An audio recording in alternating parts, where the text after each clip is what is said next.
Hi friends, இன்னைக்கு என்ன வீடியோனா மிருங்க இலையோட நன்மை என்னெல்லாம் சொல்லி வாங்க பார்க்கலாம். மிருங்க இலை எதுக்கெல்லாம் தேவைப்படும்? தண்ணி காய்ச்சி குடிக்கலாம். மிருங்க இலை தண்ணி காய்ச்சி குடிக்கலாம். அடுத்த மிருங்க இலை பொரியல் வச்சு சாப்பிடலாம். அதுக்கு பிறகு வேற என்னெல்லாம் செய்வாங்க? நாங்கள் எங்கள் வீட்டில் தண்ணி காய்ச்சி குடிப்போம். மிருங்க இலை பொரியல் பண்ணி சாப்பிடுவோம். மிருங்க இலை பொடி பண்ணி சேவ் பண்ணி வச்சுக்கிட்டு நமக்கு சுடு தண்ணியில் கொஞ்சம் போட்டு அதுவும் தண்ணி மாதிரி குடிக்கலாம். இல்லாமல் மிருங்க இலையை மொத்தமாட்டு தண்ணிக்குள்ளே வச்சு உள்ளி ஜீரக பொடி எல்லாம் போட்டோம் தண்ணி காய்ச்சும் குடிக்கலாம். அப்படியும் குடிக்கலாம். ஆனால் இன்னைக்கு மிருங்க இலையை வச்சு மிருங்க இலையை வச்சு என்ன பண்ணலாம் சொல்லி பார்க்க போகிறோம். மிருங்க இலையை நல்லா காய வைக்கணும்.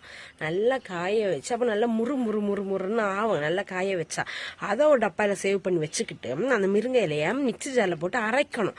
தண்ணி ஒன்றுமே ஊற்றக்கூடாது. அரைச்சா பொடி போல் வரும்.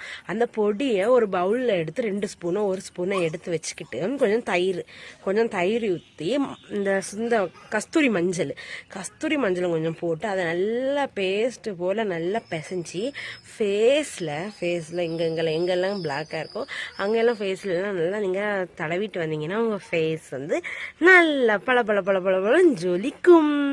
இந்த டிப்ஸ் உங்களுக்கு பிடிச்சது நான் கமெண்ட் பண்ணிடுங்க. இந்த டிப்ஸை நீங்கள் ட்ரை பண்ணியும் பாருங்கள். கண்டிப்பாக ஒர்க் அவுட் ஆகும். ஓகேவா?